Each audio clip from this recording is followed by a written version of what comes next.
dan Hasada Band. Kita berikan tepuk tangan sekali lagi untuk Semanggi. Terima kasih hadirin dan pemirsa, senang sekali kita berjumpa lagi sore hari ini di acara Semanggi. Dan Semanggi bukan hanya berubah jam tayangnya, sekarang jadi jam 6 sampai jam 7, tetap sebulan 2 kali, tapi juga format acaranya berubah. Pasti sudah penasaran Anda seperti apa perubahannya? Mari saya perkenalkan host kita untuk acara Semanggi, siapa lagi kalau bukan Bapak Profesor Dr. Haryono Siono, Wakil Ketua Yayasan Sanda Mandiri. Bapak, gimana kabar Pak? Terima kasih. Dan istimewa Mbak Fani, ya. Pada sore hari ini karena format yang berubah, betul, kita juga mempunyai tamu-tamu yang luar biasa. Ada tamu-tamu dari PK3S di Surabaya. Kita berikan tepuk tangan. Kita berikan tepuk tangan. Ada tamu-tamu bahkan Pak Rektor dari Universitas Brawijaya hadir di sini. Kita juga ada Kepala BKKBN Provinsi yang baru hadir di sini. Para mahasiswa Ikatan Bidan Indonesia. Ada juga pembantu rektor Universitas Erlangga ada di sini. Lengkap Mbak Fani. Tamu-tamu kita yang akan berbicara bersama kita juga komplit hari ini. Seperti itu ya. Mari kita langsung ke tamu-tamu kita. Mari kita kembali ke sana Mbak Fani. Iya. Wah, luar biasa sekali sore hari ini. Di sini juga sudah ada bapak-bapak yang terhormat sudah menunggu. Silahkan monggo Pak Haryono untuk perkenalkan. Betul Mbak Fani. Hari ini kita terima tamu khusus dari Jakarta. Yang terhormat adalah Bapak Asmawi Rewansah, Deputi Menteri Aparatur Negara, yang secara khusus bertanggung jawab terhadap masalah tata laksana aparatur. Selamat sore Pak Asmawi. Selamat sore Profesor. Terima kasih, terima kasih. Kita beri tepuk tangan yang meriah. Bagaimana Pak rasanya berada di Surabaya bersama-sama dengan para mahasiswa, para dosen, para rektor?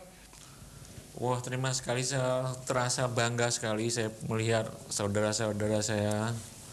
Benar-benar bangga sebagai kotanya sendiri, sebagai kota pahlawan. Justru dia yang harus membangun dirinya sendiri sebagai seorang pahlawan yang benar-benar take care terhadap rakyatnya. Kita beri tepuk tangan yang meriah. Saudara-saudara para penonton yang saya hormati, hari ini Semanggi juga mendapat kehormatan dari Bapak Dr. Soekarwo, Sekretaris Daerah Provinsi Jawa Timur. Kita beri tepuk tangan yang meriah. Apa kabar Pak Karwo? Assalamualaikum warahmatullahi wabarakatuh. Waalaikumsalam. Host paling mahal di dunia. Kita memenuhi tuntutan Pak Gubernur dan rakyat Jawa Timur, Pak Karwo. Bagaimana rasanya hari ini Pak Karwo kita menyambut tahun baru dengan special show Semanggi dengan TVRI Surabaya. Semanggi Surabaya adalah kekuatan di Surabaya ini. Ya, kekuatan karena sebetulnya Semanggi Surabaya ini memberikan dorongan yang luar biasa terhadap semangat untuk melakukan perubahan baik di birokrasi maupun berbagai kegiatan masyarakat. Insya Allah Pak Karwo, kita beri tepuk tangan yang meriah untuk Bapak Soekarwo. Hari ini kita juga menerima tamu dari jauh, yaitu Bapak Wakil Bupati Jember, Bapak Kusen Andalas. Selamat datang Pak Kusen di Surabaya. Selamat malam Pak Profesor. Selamat malam. Bagaimana saudara-saudara kita yang mendapat musibah banjir? Apakah sekarang sudah mulai kembali ke kehidupan normal Pak? Alhamdulillah Pak Profesor, sekarang di Jember suasananya sudah mulai tenang, yang mengungsi mulai bisa tersenyum karena berkat bantuan seluruh warga masyarakat seluruh Indonesia sehingga meringankan kami di Jember. Kami semua ikut sangat prihatin Pak, dan malam hari ini Pak secara khusus kita akan menyaksikan penyerahan beberapa bantuan baik dari Yayasan Gotong Royong di Jakarta maupun GNOTA di Jakarta, sekaligus juga dari Yayasan Sanda Mandiri kepada dan melalui Bank Jatim yang insya Allah nanti akan diteruskan oleh Bapak Soekarwo selaku Presiden Komisaris dari Bank Jatim, Banknya Rakyat Jawa Timur. Baik, ya. Fadi. Tadi Pak Haryono sudah menyinggung sedikit ya tentang Jember dan ternyata itu cocok dengan topik kita. Pada hari ini kita akan membicarakan mengenai reformasi birokrasi dalam recovery penanganan korban bencana di Jember ya Pak ya. Betul Pak Fadi. Jadi bagaimana kalau kita tanyakan bagaimana kebijaksanaan Bapak Menteri Pendayakgunaan Aparatur Negara dalam rangka reformasi birokrasi agar segera tanggap terhadap masalah-masalah disaster, masalah-masalah kemiskinan dan sebagainya. Silakan Pak. Tapi sebelum Bapak Asmawi menjawab, kita saksikan dulu visual berikut ini. Betul.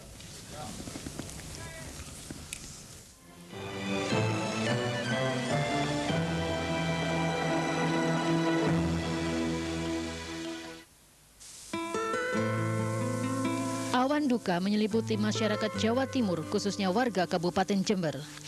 Di awal tahun 2006 terjadi musibah banjir bandang yang menerjang 11 kecamatan. Air hujan yang membawa longsoran tanah, batu dan kayu dari lereng Gunung Argopuro memporak-porandakan jembatan, perumahan penduduk, serta fasilitas umum dengan kerugian mencapai 60 miliar rupiah. Selain itu, banjir bandang juga menelan korban jiwa, 82 orang meninggal dunia, 55 orang luka-luka, dan ribuan orang kehilangan tempat tinggal dan terpaksa mengungsi di posko penampungan. Saat ini jumlah pengungsi yang tercatat di posko 2.481 jiwa. Berbagai usaha dilakukan pasca banjir bandang seperti memperbaiki berbagai sarana dan prasarana yang rusak, merelokasi pengungsi ke tempat yang lebih aman, serta merehabilitasi para korban banjir. Selain kondisi fisik, kondisi psikis para korban yang trauma juga menjadi pusat perhatian semua pihak. Anak saya selamat, tapi yang meninggal adalah kakak kandung saya, keponakan satu, terus saudara ipar saya sama putrinya semua, jadi 5 anggota saya hilang. Yang jadi korban cuma istri, namanya Afwani, umurnya kira-kira 45.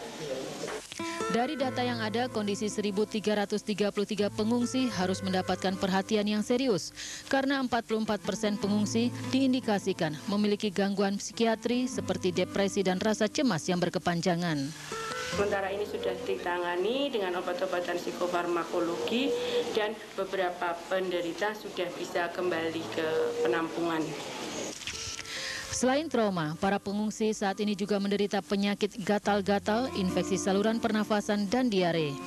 Untuk mengatasi hal tersebut, penanganan darurat yang dilakukan di bidang kesehatan antara lain dengan membuat MCK, pemasangan hidran umum, penampungan air bersih, serta membuat resapan dan drainase.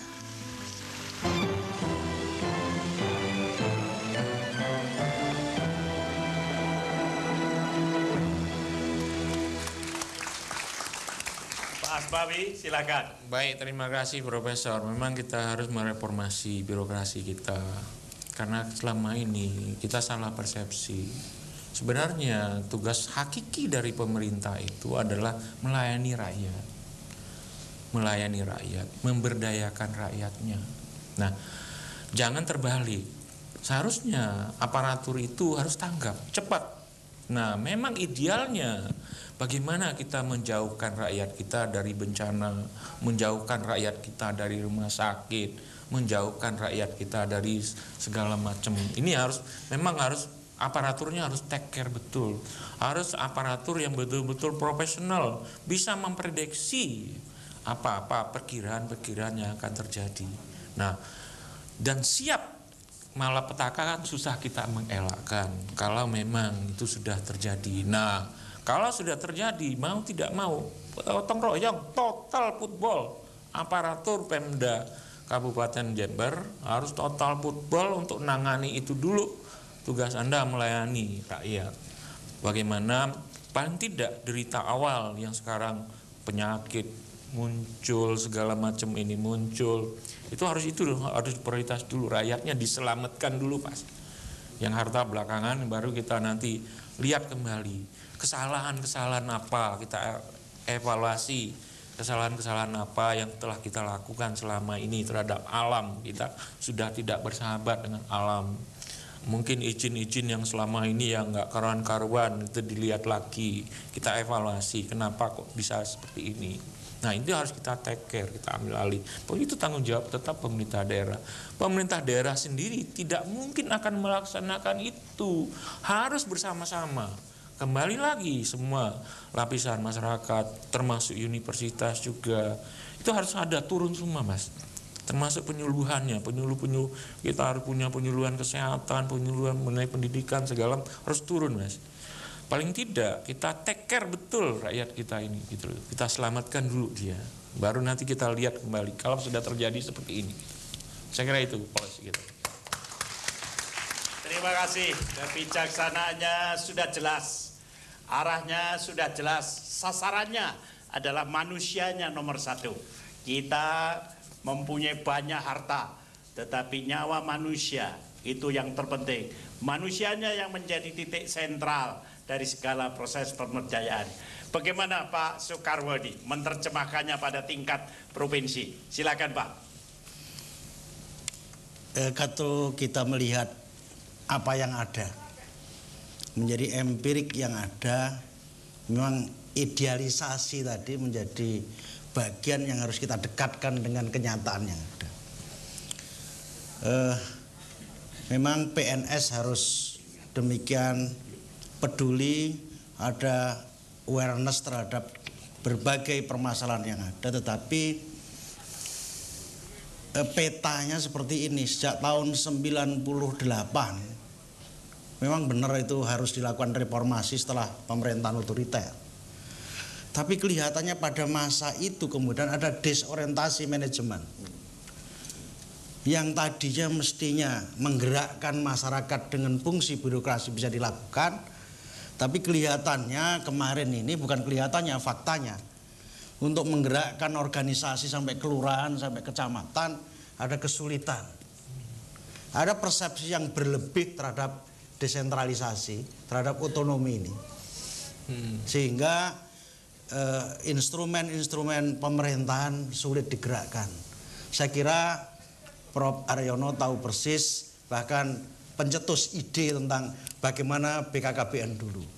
Sekarang ini kalau kita cari tentang BKKBN di kabupaten kota belum tentu ada. Belum tentu ada. Jadi demikian sulitnya membangun satu ide menjadi kenyataan dan sudah berhasil. Demikian persepsi yang diberikan otonomi tadi salah mempersepsikan struktur organisasi yang sudah bagus ini tidak bisa dimanfaatkan dengan baik, bahkan hilang. Oleh sebab itu ada refungsionalisasi terhadap fungsi atau struktur-struktur yang ada dan fungsi-fungsi yang ada. Dalam rangka itulah kasus Jember menjadi kasus yang menarik. Kita harus mengembangkan penyuluhan kembali terhadap Satlak. Ya, Satlak. Ada organisasi pelaksanaan untuk bencana di tempatnya kabupaten kota, Satlak. Fungsi Satkorlak provinsi mengkoordinasikan. Tetapi kita lupa pada proses penyuluhan itu masyarakat yang menjadi tanda petik cepat mengadopsi pikiran modern tadi lupa bahwa perkembangan atau alat-alat yang digunakan pada saat bencana tidak bisa digunakan. Ada nilai-nilai lama yang bisa digunakan kembali seperti titir misalkan. Ya, jadi pada saat itu komunikasi sudah tidak ada. Jadi kemarin di Kemiri sudah tidak bisa menginformasikan. Dan ada persamaan persepsi buat kita, pembangunan 5-10 tahun itu kasus di Jember habis 5 menit. Jadi investasi yang kita lakukan 5-10 tahun itu habis 5 menit. Membangun pandangan bahwa lingkungan menjadi bagian di dalam pembangunan ini kelihatannya perlu kita segarkan, kita jadikan satu bagian perencanaan pembangunan. Bahkan provinsi akan merubah RPJMD, memasukkan lingkungan menjadi bagian penting di dalam perencanaan pembangunan. Begitu Prof kira-kira. Terima kasih Pak Karwo, kita beri tepuk tangan. Ada satu kesadaran saudara-saudara sekalian, pemerintah provinsi melihat kejadian Jember bukan masalah Jember saja, tetapi masalah reformasi, masalah restrukturisasi birokrasi. Sehingga Pak Bupati atau Wakil Bupati di Jember atau di daerah-daerah lain, betul Pak Karwo, di masa yang akan datang akan lebih tanggap dan akan lebih siap untuk menghadapi bencana apapun jadinya. Bagaimana pengalaman Pak Wakil Bupati, Pak Kusen, pada peristiwa yang sangat tragis dan mengejutkan kita semua? Silakan Pak. Memang kami sebagai Wakil Bupati semenjak dilantik pada tanggal 11 Agustus tahun 2005 yang lalu, bahwasanya kami sudah merubah di birokrasi yang dulunya dilayani, sekarang harus melayani terhadap masyarakat. Itu yang pertama.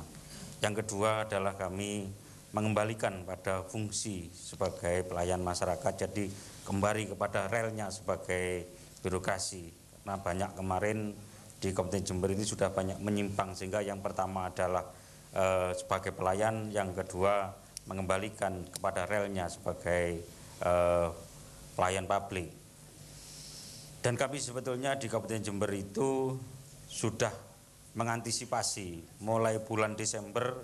Kami dengan Pak Bupati sudah mendata kemungkinan-kemungkinan terjadi pada musim hujan yang nyata-nyata pada akhir Desember di Kabupaten Jember ini hujan 4 hari terus-menerus siang dan malam, ada di puncak Gunung Hyang dan Pegunungan Argopuro.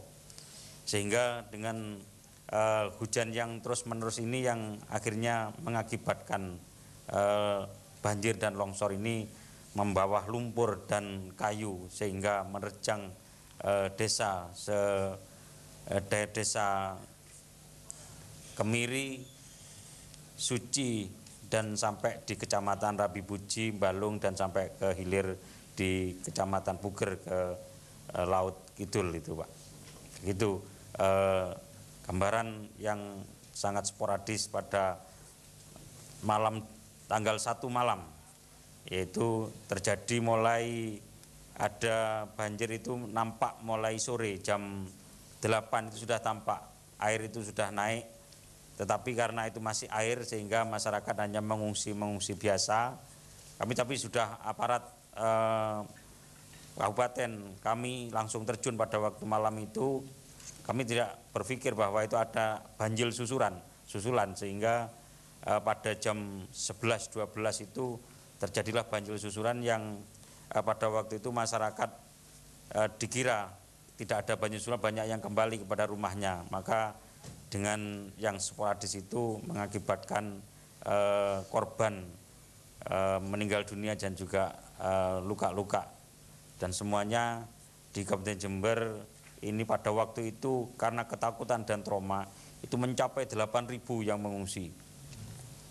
Sehingga pada malam hari itu kami beserta aparat baik TNI, Polri, tokoh masyarakat, dan juga semuanya bersatu dan merasa bahwa ini adalah tanggung jawab kita bersama, sehingga kita yang penting adalah pertama adalah tanggap darurat, adalah mengevakuasi daripada korban yang mati dan yang hidup.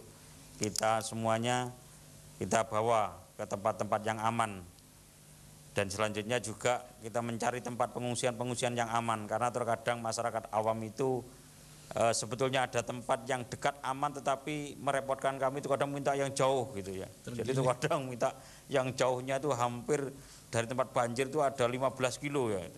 Itu sangat merepotkan pada tengah malam. Dan di Kabupaten Jember itu dengan banyaknya pengungsi itu bukan hanya 2-3 tempat pengungsi.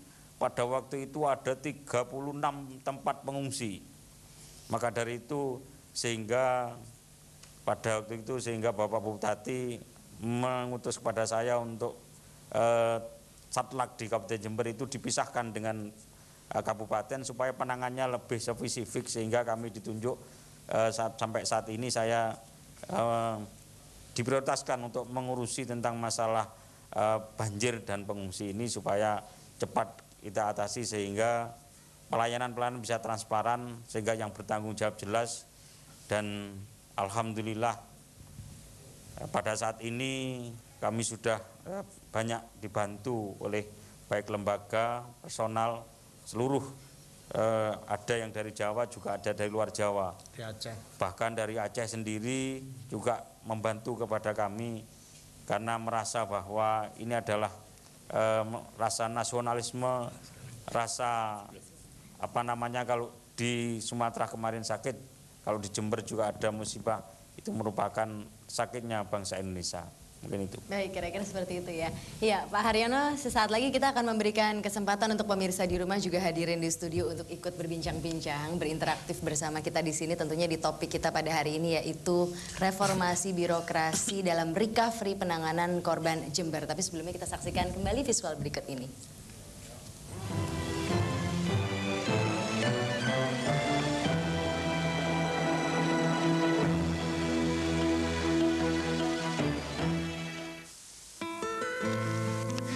Bencana banjir bandang di Kabupaten Jember yang terjadi awal tahun 2006 ini juga menyisakan penderitaan bagi anak-anak yang kini tinggal di pengungsian.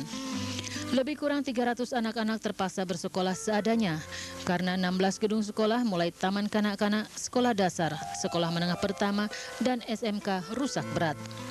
Pemerintah Kabupaten Jember memberikan kesempatan kepada siswa untuk bersekolah di tempat asalnya jika kondisi sekolah memungkinkan atau dengan model pembelajaran di bawah tenda.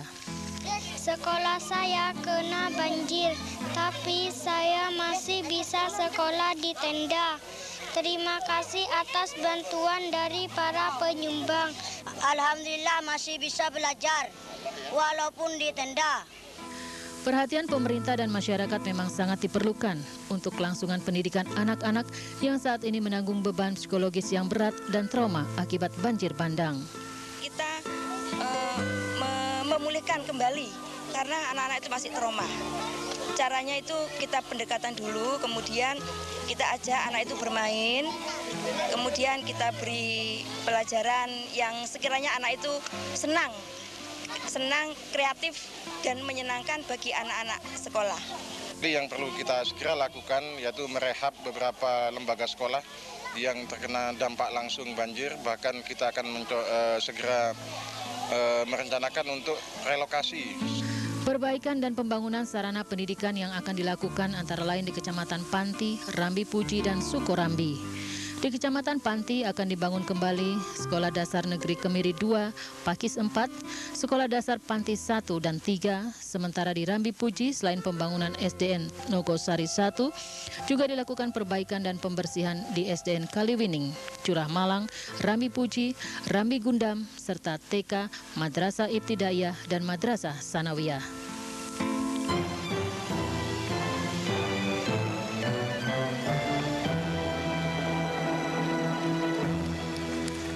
Mbak Fani, ya. Bapak Soekarwo, juga Bapak Gusen, kita yang di Jakarta, Pak, sangat prihatin melihat anak-anak didik kita yang terpaksa harus sekolah di tenda sambil menunggu Bapak dengan seluruh pemerintah daerah di Jember melakukan rehabilitasi. Namun hati kita tidak tega, Pak. Dalam rangka jangka panjang, jangka menengah, saya telah mengundang selaku Ketua Umum Dewan Nasional Indonesia untuk Kesejahteraan Sosial salah satu organisasi yang bernaung di bawahnya, yaitu GNOTA, telah mempersiapkan dan sanggup untuk memberikan beasiswa kepada anak-anak SD, SMP, dan SMA. Sampai nanti barangkali Bapak dalam rangka konsolidasi sudah siap untuk menampung kembali. Kalau boleh akan saya undang wakil dari BK3S di Surabaya untuk mewakili menyerahkan satu komitmen untuk sumbangan beasiswa bagi anak-anak dari lembaga GNOTA. Saya persilahkan wakil dari BK3S. Ya, dan langsung akan diberikan langsung aja secara pada simbolis, Pak ya. Wakil Bupati. Kita berikan tepuk tangan. Terima kasih, Pak. Terima kasih. Itu bantuan beasiswa ya, Pak, ya? Bantuan beasiswa jumlahnya kita belum tahu persis karena kita sedang menunggu organisasi kita yang ada di Jember untuk melakukan pendataan dan konsolidasi. Luar biasa sekali ya. Ya. Baik, namun sekarang rupanya sudah ada yang menunggu di line telepon. Kita coba silakan, angkat ya, Pak, silakan. Ya. Halo, selamat sore. Selamat sore. Selamat sore, Assalamualaikum. Waalaikumsalam warahmatullahi wabarakatuh. Dengan Bapak siapa di mana, Pak? Dengan Pak Edi Waluyo dari BMG Maritim Perak, Surabaya. Bapak siapa? Kurang Edi Waluyo. Edi Waluyo ya. Bapak Edi Waluyo di mana, Pak? di Perak, Surabaya. Di Perak, Surabaya ya. Iya, Prof. Silakan, Pak. Sore, Prof. Ini kami sangat betul-betul didukung kerjasama kami BMG Jawa Timur dengan Pemda Provinsi Jawa Timur, sehingga bisa sekarang memberikan informasi-informasi cuaca terhadap masyarakat Jawa Timur secara dini, dan ini memang sudah di backup oleh Bapak Sekda Provinsi Jawa Timur. Dan kerjasama kami itu memang betul-betul dirasakan. Informasi-informasi cuaca sekarang di Jawa Timur sangat betul-betul dibutuhkan. Dan ini kami harapan pemerintah daerah, memang kami sudah ada beberapa stasiun-stasiun meteorologi di Jawa Timur sharing data kepada kami di Perak, Surabaya, dan sedini mungkin nanti kami informasikan bila terjadi adanya cuaca ekstrim, yaitu warning-warning yang diperlukan oleh pemerintah daerah. Kami memberikan informasi kepada masyarakat dan kepada pemerintah daerah yang memerlukan informasi cuaca dapat di Satkolak di Provinsi Jawa Timur. Kami sudah ngepost di bencana alam di Gerahadi di Jalan Pemuda, dan di situ kami beberapa anggota tim sudah menyiapkan data-data bila terjadi warning cuaca ekstrim. Jadi kami bersyukur sekali pemerintah provinsi sangat tanggap sekali dengan adanya informasi cuaca yang kami sampaikan dari BMG Jawa Timur dan BMG. Baik, Pak Edi Waluyo. Ya. Terima kasih banyak Pak Edi. Selamat sore. Selamat sore. Terima kasih Pak Edi. Ini Pak Asmawi, salah satu contoh Bapak Soekarwo selaku sekretaris daerah telah mengadakan satu link, satu kerjasama. Bagaimana tanggapan Bapak selaku Deputi Tata Laksana Aparatur? Apakah gagasan dan praktek yang sudah dilakukan di Provinsi Jawa Timur ini kiranya dapat ditularkan kepada pemerintah-pemerintah daerah lain? Karena justru pada bulan Januari Februari ini masalah-masalah seperti ini akan terulang dan mudah-mudahan tidak menimbulkan korban. Silakan Pak. Baik, terima kasih. Memang saya lihat Pak Karwo Sekda ini kreatif ini. Memang harus responsif seperti ini gitu. Kita mengharapkan pegawai-pegawai yang betul profesional ya. Dia bisa kira-kira nanti akan begini dan pasti tidak perlu komunikasi. Itu nomor satu, komunikasi. Yang kedua, apalagi informasi mengenai ramalan cuaca. Itu harus, semua daerah harus tahu Pak. Termasuk daerah-daerah yang bencana itu harus take care betul. Kalau perlu kita undang ahli-ahli dari universitas mana, ahli-ahli lingkungan dari universitas, buat dilihat daerah-daerah kita yang mana, yang kira-kiranya rawan sudah dikasih tahu. Ada early warning terhadap daerah kita. Bagaimana daerah itu harusnya dibangun sebaiknya, tidak merusak lingkungan. Bagaimana rakyat kita arahkan, kita bimbing, seperti itu Pak. Pemdanya harus seperti ini, memang harus dijadikan contoh memang. Dan Surabaya itu jadi contoh pelayanan publik sekarang oleh Menpan. Surabaya itu daerah contoh pelayanan publik. Baik, ya, dan di line telepon rupanya sudah ada yang menunggu, kita angkat ya Pak ya. Silakan. Halo, selamat sore. Selamat sore. Selamat sore. Selamat sore. Dengan Bapak siapa di mana Pak? Pak Hari. Pak Hari di mana Pak Hari? Saja. Di mana Pak? Surabaya? Ya. Ya, silakan Pak Hari.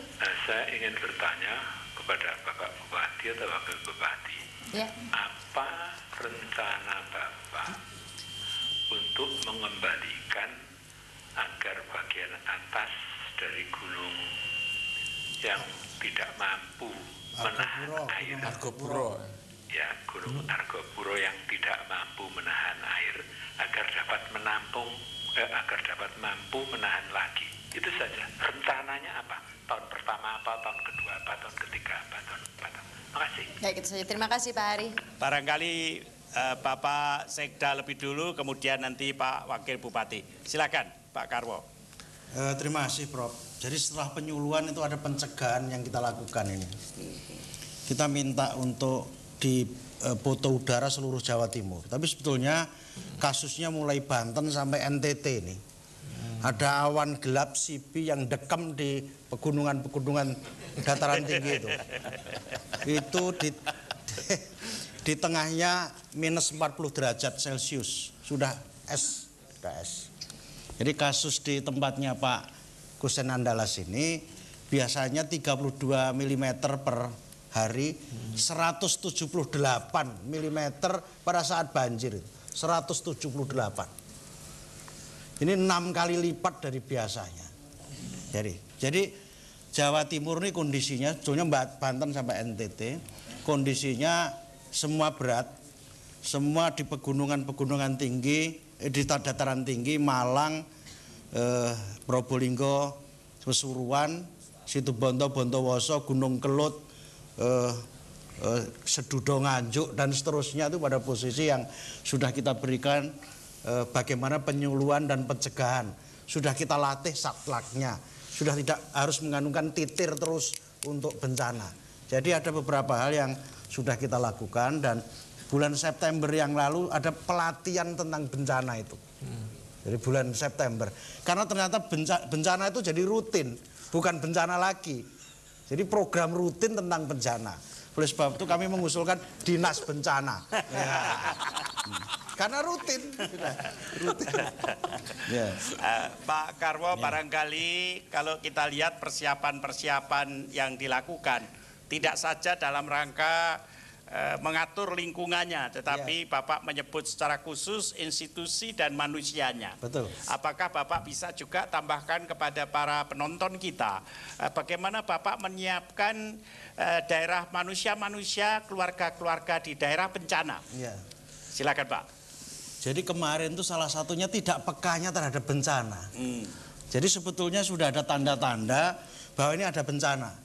Yaitu, ini mohon maaf kasus Jember. Ini gunung yang meletus 1 juta tahun yang lalu. 5-10 meter itu tanah yang isinya dulu kayu macam-macam bekas bencana. Ini sudah lapuk, sudah mimpes begitu. Tanah ini subur, tapi harus ditanami tanaman penegak yang akar tunjangnya dalam. Tinggi ya. Tinggi. Dalam ya. Jadi karet macam-macam. Kemarin fungsinya digunakan untuk kebun kopi. Nah ini. Jadi yang khusus di tempatnya beliau yang kemarin di Kemiri itu, mereka yang berubah fungsi dari kebun kopi itu longsor. Yang masih tanaman kerasnya enggak.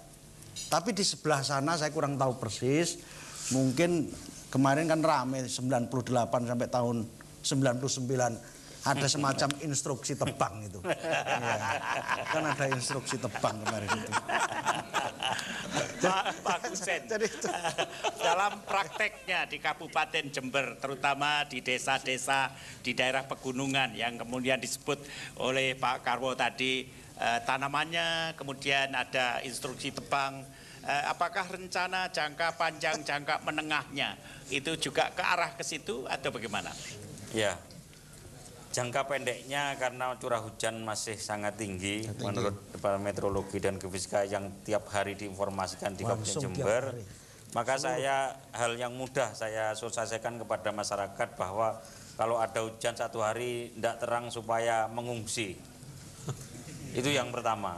Kalau nanti masih ini dan itu malah dia bingung. Seperti yang pokoknya hujan 1 hari tidak terang, ngungsi aja dulu. Ngungsi. Ya. Ngungsi dulu. Jadi yang gampang lah. Yang gampang. Ya. Yang kedua, bahwasannya tentunya nantinya kita kemarin. Iya, ini sudah dikembalikan, titir sudah mulai pentongan semua ini.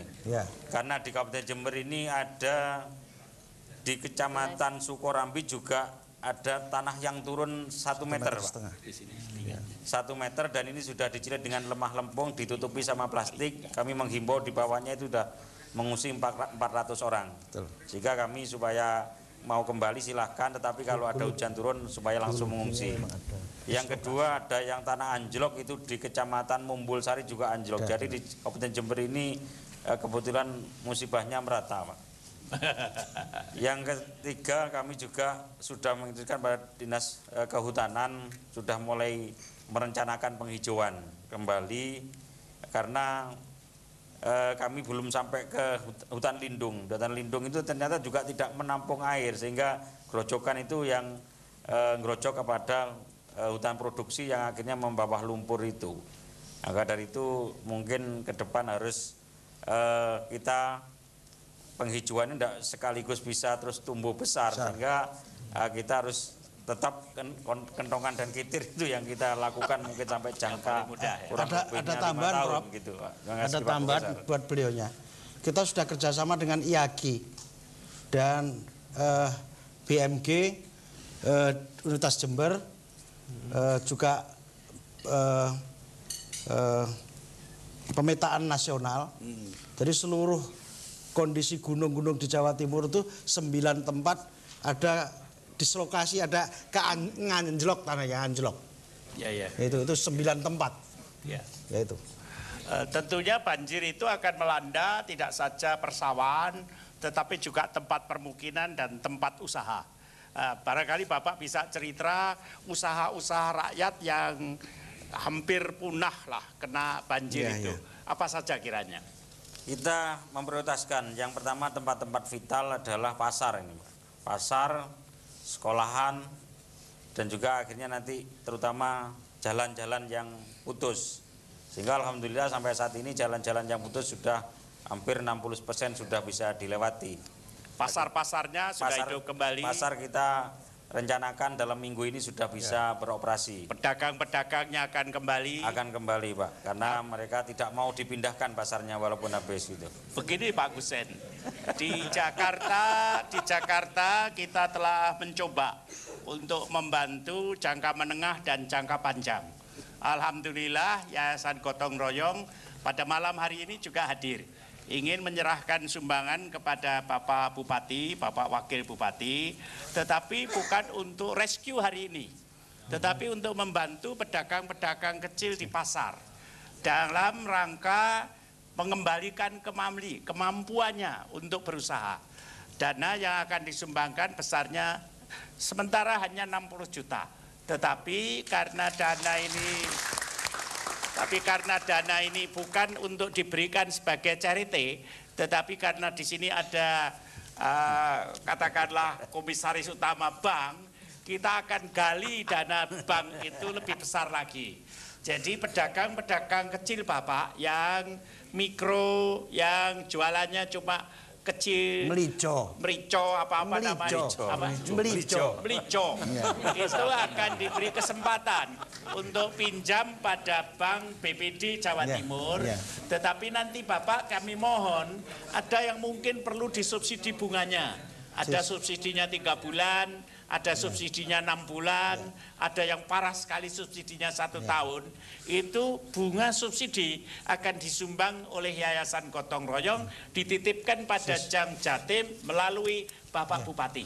Apa boleh kita serahkan 60 juta itu kepada Bapak pada malam hari ini? 60 juta dulu. Kita undang Yayasan Gotong Royong untuk menyerahkan 60 juta yang mohon oleh Pak Bupati segera dititipkan kepada BPD Jawa Timur di Jember. Silakan Pak. 60 juta rupiah. Ragamnya hampir sama. Terima kasih Pak Adi. Luar biasa Pak Haryono, ternyata banyak sekali yang peduli ya. Dan dari Yayasan Damandiri juga katanya ada bantuan ya? Ya ini, jadi dana yang 60 juta itu Pak, oleh Yayasan Damandiri melalui Bank Jawa Timur disulap menjadi 1 miliar rupiah. Baik, nanti sebelum diserahkan kita akan saksikan dulu liputan dari ulang tahun Yayasan Damandiri yang sudah berulang tahun ke-10 ya, sudah 10 tahun ya? Insya Allah begitu. Sudah 10 tahun Yayasan Damandiri, boleh dong tepuk tangan untuk Yayasan Damandiri. Terima kasih dan mari kita saksikan dulu bersama liputan dari ulang tahun Yayasan Damandiri.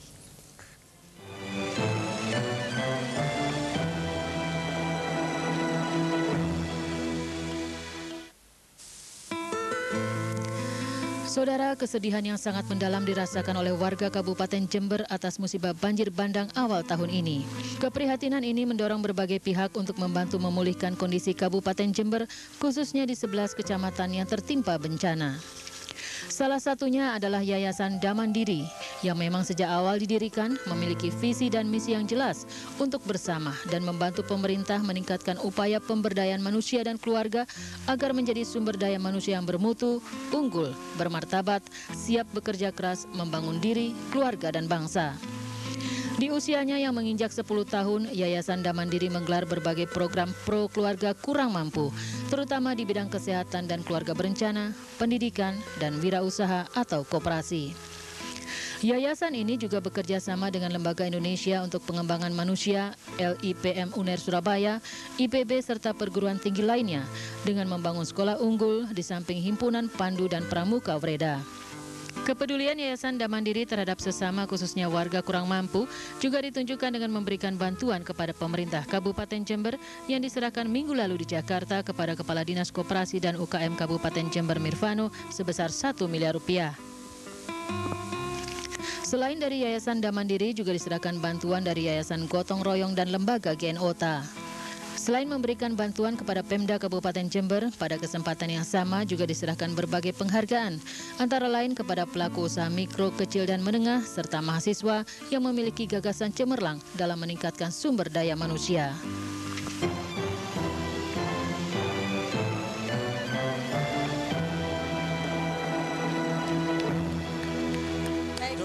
Hidup Prof. Haryono. Sekarang saya persilakan Bapak Soekarwo untuk menunjukkan komitmen BPD Jawa Timur kepada Bapak Wakil Bupati 1 miliar rupiah. Silakan Pak. Boleh minta tepuk tangannya sekali lagi dong. 1 miliar rupiah ya. Untuk korban bencana Jember.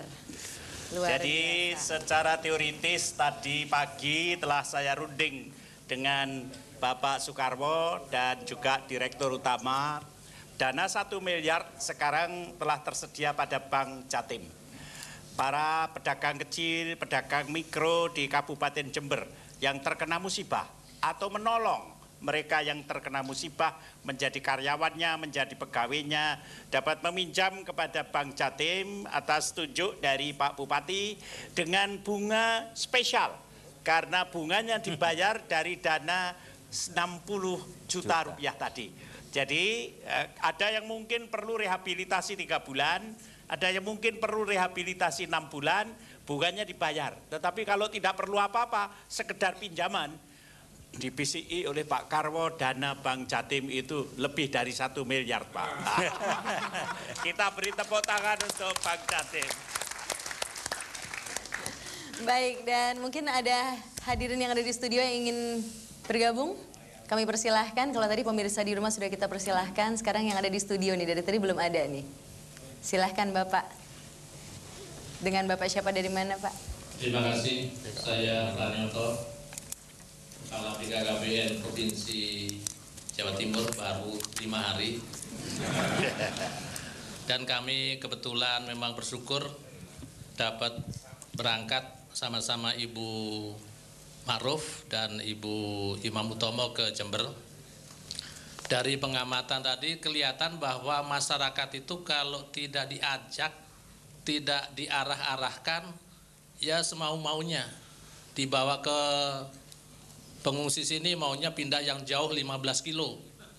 Jadi kalau semua itu tidak ada yang mengarahkan, barangkali jadi tidak terarah secara keseluruhan. Ini pertanyaan ini kepada Pak Karwo, Sekda Provinsi Jawa Timur. Kira-kira birokrasi itu mengarahkan kepada para petugas birokrasi dan tokoh masyarakat supaya bisa sinergi dalam menggarap semua masalah yang ada di masyarakat itu seperti apa kira-kira antara provinsi, kabupaten, kecamatan, supaya tidak ada mengkotak-kotak ini urusannya provinsi, ini urusannya kabupaten, ini urusannya kecamatan. Terima kasih.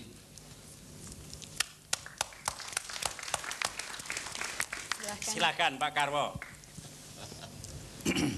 Pak Pranyoto orang baru di Jawa Timur, tapi kelihatannya pikirannya lama ini. Pak Pranyoto ini tidak begitu gampang mereka diarahkan. Dia yang 15 kilo di Trenggiling itu ada kiai di situ. Jadi dia merasa aman, merasa dingin begitu Pak Kusen ya. Kalau dekat sama kiainya, dia jamaah di kiai di situ. Jadi ini konstruk terhadap pembagian-pembagian yang matematis tadi, ternyata harus ada pendekatan sosiologis seperti itu yang tadi siang disinggung oleh Prof. Aryono. Jadi ada permasalahan lama yang dia ngajinya di situ. Jadi rasanya dekat sama guru ngaji itu seperti tidak ada banjir, gitu loh. Yang perbedaan-perbedaan kita udah baur sama Pak Kusen. Prinsip kita serahkan sama Pak Kusen di Satlak. Satlak yang kemudian Pak Kusen membagi pekerjaan di sana. Jadi di bawah Pak Kusen ini semua kegiatan dikoordinasikan di Jember.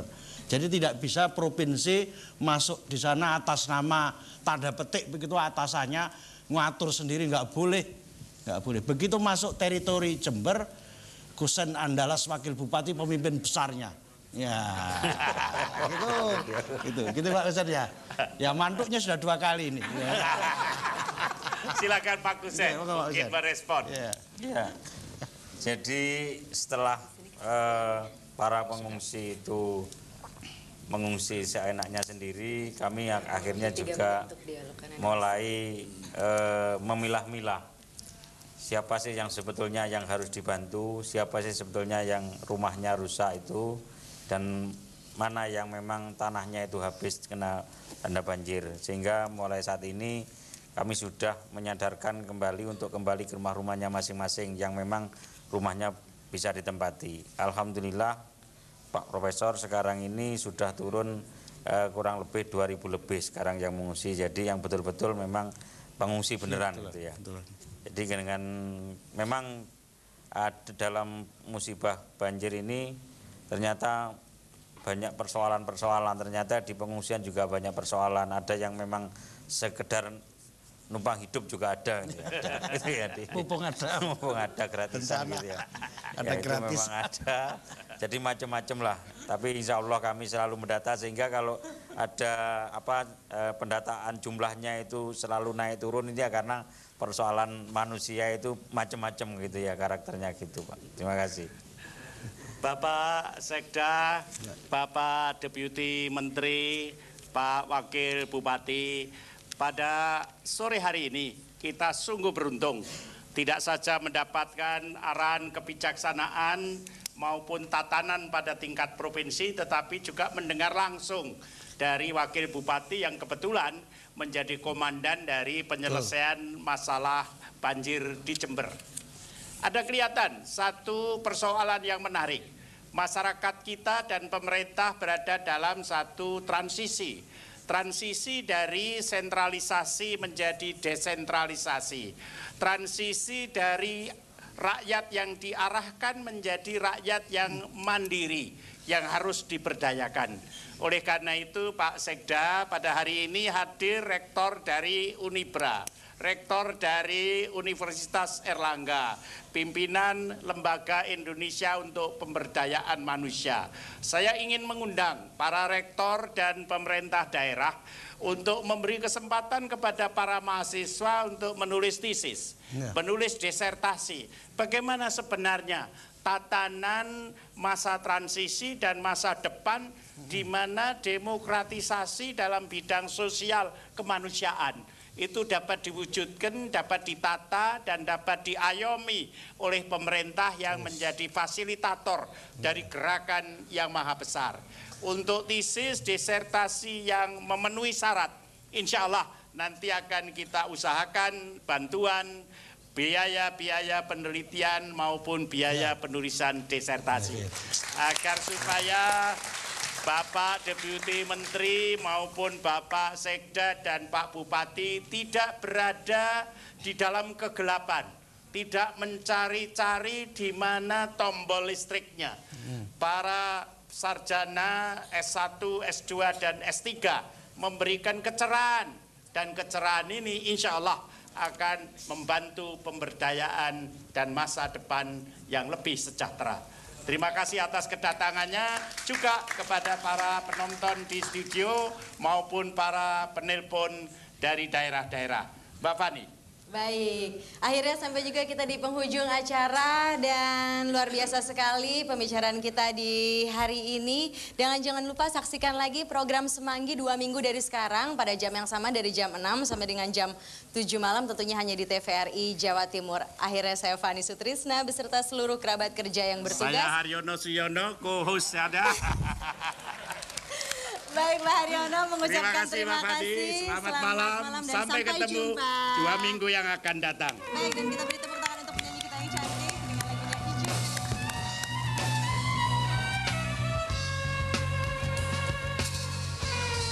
Selamat malam Bapak dan Ibu semuanya.